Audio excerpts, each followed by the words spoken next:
Okay, this is to tell you how to do combustion reaction balancing equations. Combustion reaction is anytime you have carbon and hydrogen reacting with oxygen. As you can see right here, we have carbon and hydrogen reacting with oxygen to make CO2 and H2O.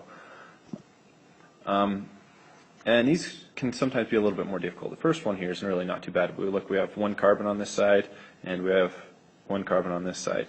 We have 4 hydrogens. We need 4 hydrogens on this side, so we're going to put 2 right there. Now we have 4 hydrogens on each side. And we have 4 oxygens on each side because we have 2 right here, and then we have 2 right here. And so all we need to do is put 2 right there, and we've got it balanced. These other ones can get a little bit more complicated. For example, the second right here, we have 3 carbons right here to start, so we're going to need to have 3 carbons over here on the right-hand side. The next step is to look at the hydrogens. We have 8 hydrogens right here, so we need to have 8 on this side, so I'll put a 4 right here.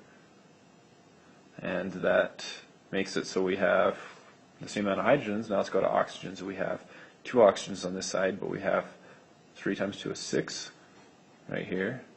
And then 4 times 1 is 4, so 6 plus 4. So we have 10 oxygens on that side. So we want to get 10 on this side, so we'll put a 5 right there. And we have it then balanced. This last one is where it gets a little bit tricky. So we have carbons, 8 carbons right here on the left-hand side. And we need 8 here, so we're going to put an 8 there. And then we have 18 H's, so we're going to put a 9 right here, so we have 18 on this side. 9 times 2 is 18. But the problem is when we get to oxygens, right here our oxygens only come in 2s on the left-hand side.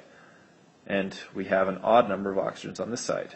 When you ever come to that case where you have an odd number of oxygens on one side, or hydrogens, and you can only come in 2s on the other side, you double everything. So we're going to clear it. Actually, let's just erase a few of these, and we're going to double them. First one we'll double this right here. There's 2 right there, and then let's double the 8 to 16 and the 9 to 18. So we're going to have 16 and 18. That gives us 32 oxygens plus 18, so 32 plus 18, 50 oxygens. So this side right here has 50 oxygens, the right side. So to get 50 oxygens on this side, we're going to put a 25 right there, and now that equation is balanced. So anytime you run into an odd number on one side and an even number on the other, and it only comes in evens on one side, you double everything and it'll help turn that odd to an even. And that's how you typically will do combustion balancing.